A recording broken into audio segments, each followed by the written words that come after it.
राहु और शुक्र कंजक्शन को हम लगातार डिस्कस कर रहे हैं। इस वीडियो में देखेंगे कन्या लगन वाले जातकों के लिए, और आपके लिए ये सबसे पहले ही वीडियो रहेगी। तो आपके लगन में यानी कन्या राशि में आपके राहु और शुक्र स्थित होंगे। तो शुक्र यहाँ नीच के स्थित होंगे और वो आपके चार्ट में दूसरे भाव के तो स्वामी हैं ही, वो आपके नवम भाव के भी स्वामी हैं। ऐसा राहु और शुक्र आपके रिश्तों के लिए बेसिकली अच्छा नहीं रहेगा, लेकिन इंडिविजुअली अगर देखा जाए आपको नेम फेम के मामले में, पर्सनैलिटी के मामले में काफ़ी अच्छा रहेगा। लेकिन शुक्र यहाँ आपको सबसे पहले देखना होगा, क्योंकि शुक्र अगर वक्री होके बैठे हों तो वो राहु के काफ़ी ज़्यादा प्रभाव में रहेंगे, और अगर शुक्र वक्री हों तो बेसिकली उनका जो नीचत्व है वो थोड़ा कम रह सकता है। इस वजह से लेकिन आपको यहाँ डिस्पोजिटर को देखना काफ़ी इंपॉर्टेंट हो जाएगा। तो आपके बुध चार्ट में बहुत अच्छी स्थिति में होने ही चाहिए। इसके साथ साथ अगर कोई भी प्लैनेट अन्य जो भी यहाँ बैठा है राहु या शुक्र के साथ, उस ग्रह को देखना आपके लिए काफ़ी ज़्यादा जरूरी हो जाएगा, क्योंकि वो प्लैनेट की जो क्वालिटीज़ हैं वो भी यहाँ काफ़ी मल्टीप्लाई होंगी, और वो आपके चार्ट में किसी न किसी भाव को अवश्य ही रिप्रेजेंट कर रहा है। तो वो जिन भावों को भी रिप्रेजेंट कर रहा है, उन भावों से जुड़े हुए डिसीजन लेना या उन भावों से जुड़े हुए काम करना आपके लिए काफ़ी आसान होगा। साथ ही उन भावों से जुड़े हुए रिश्तों से भी आपको काफ़ी ज़्यादा सहायता प्राप्त होगी। अब लेकिन हम शुक्र की बात कर रहे हैं, तो शुक्र यहाँ पे नवम घर के स्वामी होके और दूसरे घर के स्वामी होकर यहाँ आ रहे हैं। तो ऐसा जो जातक होगा बहुत ही ज़्यादा धन, लग्जरी, ऐशो आराम को लेकर या भोग विलास को लेकर ऑब्सेस्ड होगा, और ये सब जातक पाएगा भी।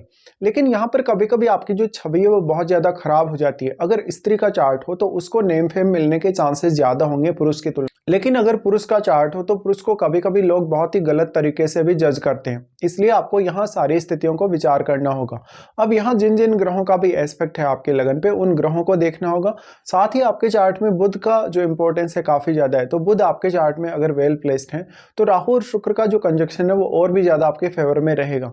यहाँ पे अब जो भी प्लैनेट आपका राहु या शुक्र के साथ बैठा है, अगर वो प्लैनेट आपका राहु का एक मित्र ग्रह है तो आपके लिए काफी ज्यादा वो सपोर्ट लाएगा, और वो उन भावों से भी आपके लिए काफी सपोर्ट लाएगा जिनको वो आपके चार्ट में प्रतिनिधित्व कर रहा है।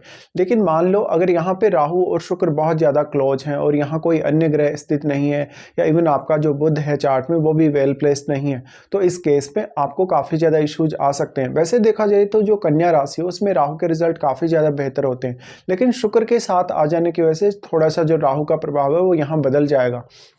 तो आप काफ़ी क्रिएटिव होंगे, बहुत ज़्यादा टैलेंटेड होंगे, साथ साथ में लोगों को आप बहुत जल्दी अपनी तरफ अट्रैक्ट कर लेंगे। तो दूसरे लोगों से काम निकलवाना या दूसरे लोगों के साथ मिलके कोई भी प्रकार का काम करना आपके लिए काफ़ी इजी होगा। आप बहुत ज़्यादा डोमिनेटिंग होंगे, लाइफ में आप लगभग सारे सुख भोगेंगे। लेकिन ये जो कंजक्शन है वो रिश्तों के लिए कभी कभी उतना अच्छा साबित नहीं होता। मेनली आपके परिवार के साथ जो रिश्ते हैं, या अपने जीवन साथी के साथ जो रिश्ते हैं, या कभी कभी संतान के साथ भी, क्योंकि आप यहाँ बहुत ज्यादा ऑब्सेस्ड रहते हैं हर बार, और ऐसी कंडीशन में आप काफी अव्यवहारिक थिंकिंग रखते हैं। अगर मान लो किसी फायरी प्लैनेट का प्रभाव यहाँ पड़ गया राहु और शुक्र पर, तो ऐसे में शुक्र को वो प्लैनेट यहाँ काफी हद तक प्रभावित करेगा, और शुक्र वैसे भी बहुत ज्यादा मल्टीप्लाई हुए हैं राहु के साथ रहते हुए। इसलिए वो जो ग्रह होगा जैसे मंगल है या इवन सूर्य है, तो आपको धन और लग्जरी को लेकर चाहत और भी ज़्यादा डेवलप होगी, लेकिन फिर आपके मैरिड लाइफ या आपके रिश्तों के प्रभावित होने की संभावना बहुत ज़्यादा है, जिसका नेगेटिव असर आपके ओवरऑल लाइफ पे आपको देखने को मिल सकता है। ये कंजक्शन आपको बेसिकली शुक्र से रिलेटेड अगर आप कोई बिजनेस करते हैं तो उसमें बहुत ज़्यादा सक्सेसफुल बना सकता है, या तो फिर आप किसी क्रिएटिव फील्ड को चुनते हैं, जैसे सिनेमा जगत में आप जाते हैं, फिल्म इंडस्ट्री वगैरह में, या कहीं भी ऐसे फील्ड में जहाँ पर आप अपनी क्रिएटिविटी को अच्छे से रिप्रेजेंट कर सकें। यहाँ पे अगर हम राहु की दृष्टियों के हिसाब से भी विचार करेंगे तो राहु सबसे पहले आपके पंचम भाव पे अपना दृष्टि डालते हैं। यहाँ पे वो आपको काफी ज्यादा टैलेंटेड बनाते हैं, आपको डिसीजन लेने के मामले में काफी अच्छा बनाते हैं। साथ साथ में संतान के साथ या आपकी लव लाइफ को लेकर देखा जाए तो बहुत ज्यादा ऑब्सेस्ड आपको रखते हैं। तो ऐसे कंडीशन में आपके रिलेशनशिप या लव अफेयर्स होने की संभावना भी बढ़ेगी, साथ साथ में आपका टैलेंट भी बढ़ेगा।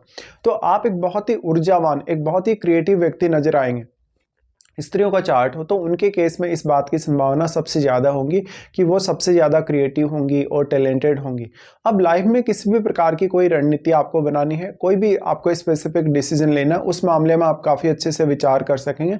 राहु का दृष्टि यहाँ होगा तो आपको पंचम भाव में बैठे हुए ग्रह पर भी विचार अवश्य कर लेना चाहिए, क्योंकि पंचम भाव में जो बैठा हुआ ग्रह रहेगा आपके चार्ट में, वो अगर राहु का मित्र ग्रह हुआ तो आपको और भी अच्छे प्रभाव यहाँ मिल सकते हैं राहु से। अब राहु जस्ट लगन में बैठे हैं तो वो शुक्र की क्वालिटीज़ को ही मल्टीप्लाई कर रहे हैं।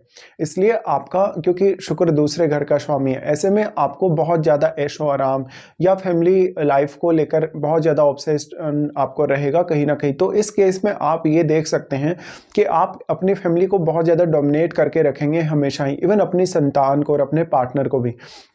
लेकिन कभी कभी मैरिज डिस्टर्ब होने के चांसेस काफ़ी ज़्यादा ही रहते हैं, क्योंकि आपके सप्तम भाव में केतु स्थित होते हैं। उसके बाद यहाँ राहु और शुक्र दोनों का ही प्रभाव आपके सप्तम भाव पर होगा जहाँ केतु स्थित है। अब जो राहु और शुक्र का जितना भी एनर्जी आपके सप्तम भाव को प्राप्त हो रहा है, वो सारा का सारा एनर्जी यहाँ एब्जॉर्ब, इस एनर्जी का एब्जॉर्ब होने की वजह से अब आपको ये देखने को मिलेगा कि कहीं ना कहीं आप अपने पार्टनर को अच्छे से जज नहीं कर पा रहे, या आपका पार्टनर कितना भी टैलेंटेड है या कितना भी वो आपके लिए सपोर्टिव है, लेकिन वो सब आपके लिए मायने नहीं रखता। आप अपने पार्टनर को काफ़ी डोमिनेट करके रखेंगे, हमेशा अपने पार्टनर में कोई ना कोई कमी आप निकालते रहेंगे, और इस वजह से आपको मेजरली जो इश्यूज है रिलेशनशिप को लेकर वो काफ़ी ज़्यादा रहेंगे। तो कभी कभी आपका मैरिज के बाद सेपरेशन होने की संभावना या तो किसी और से अटैचमेंट बढ़ने की संभावना काफ़ी ज़्यादा बढ़ जाती है। लेकिन यहाँ आपको सप्तमेश को भी देखना होगा। सप्तमेश आपके बृहस्पति हैं, तो क्या वास्तव में बृहस्पति का जो प्रभाव है राहु या शुक्र पर है या नहीं। देखिए, बृहस्पति जैसे शुभ ग्रह का प्रभाव अगर राहु या शुक्र पर होगा तो जो रिलेशनशिप को लेकर आपकी एक्सपेक्टेशंस हैं या जो लाइफ में बहुत ज़्यादा और एक्सपेक्टेशंस हैं वो थोड़ी कम होंगी, और आप थोड़े व्यवहारिक तौर पे सोचने वाले होंगे। इसी तरीके से ऐसा बृहस्पति फिर आपको निर्णय लेने में भी काफ़ी हद तक मदद करेगा और व्यवहारिक लाइफ जीने में मदद करेगा। उसके बाद राहु का दृष्टि होगा आपके नवम भाव पे। देखिए, नवम भाव पे राहु का दृष्टि है तो विदेश सेटल होने, विदेश यात्रा करने या बहुत ज़्यादा जीवन में भ्रमण करने के लिए ऐसा राहु आपको प्रेरित करेगा। और क्योंकि वो नौवें घर के स्वामी के साथ ही आपके लगन में है, इसलिए भी तो ऐसे में अपने फैमिली के साथ या इवन अपने पार्टनर के साथ आप काफ़ी ज़्यादा अपने जीवन में विचरण करेंगे, या आप काफ़ी ज़्यादा इधर उधर का ट्रेवल करेंगे और अपनी लाइफ को काफ़ी अच्छे से एंजॉय करेंगे।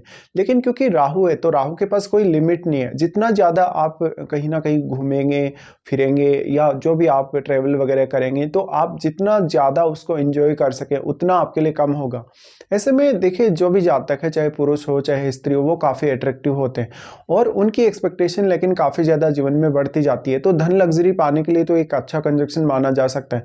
लेकिन शुक्र का नीच का जो प्रभाव है वो कितना ज़्यादा है यहाँ पे, ये आपको देख लेना चाहिए। क्योंकि कभी कभी बहुत लोग हैं जो आपकी छवि को गलत तरीके से जज करते हैं, या आप अपने आप को छुपाने की भी कोशिश करते हैं। बहुत सारी गलतियां आपने की रहती हैं, लेकिन आप अपने आप को हमेशा सही साबित करते हैं। इसके बावजूद भी कभी कभी आपको लोग काफ़ी कैरेक्टरलेस के तौर पे जज कर सकते हैं। बट बाकी मामलों में यहाँ राहु आपको काफ़ी सपोर्ट करेगा। अगर आपको राहु की महादशा हो, इवन अगर शुक्र की महादशा हो, तो या तो आप कोई शुक्र से रिलेटेड बिजनेस को चुन सकते हैं, या तो फिर आप फॉरेन सेटल भी हो सकते हैं, और इवन फॉरेन टूर भी आप काफ़ी बार कर सकते हैं। राहु और इस शुक्र के कंजक्शन की वजह से अब आपको देखना होगा कि अन्य कौन कौन से ग्रहों का प्रभाव है, और अन्य ग्रह जो यहाँ आपके लगन को प्रभावित कर रहे हैं वो कौन कौन से ग्रह हैं, वो किन किन भावों के स्वामी, क्योंकि आपके उन भावों का रोल भी अब आपकी लाइफ में काफ़ी ज़्यादा इंपॉर्टेंट होगा।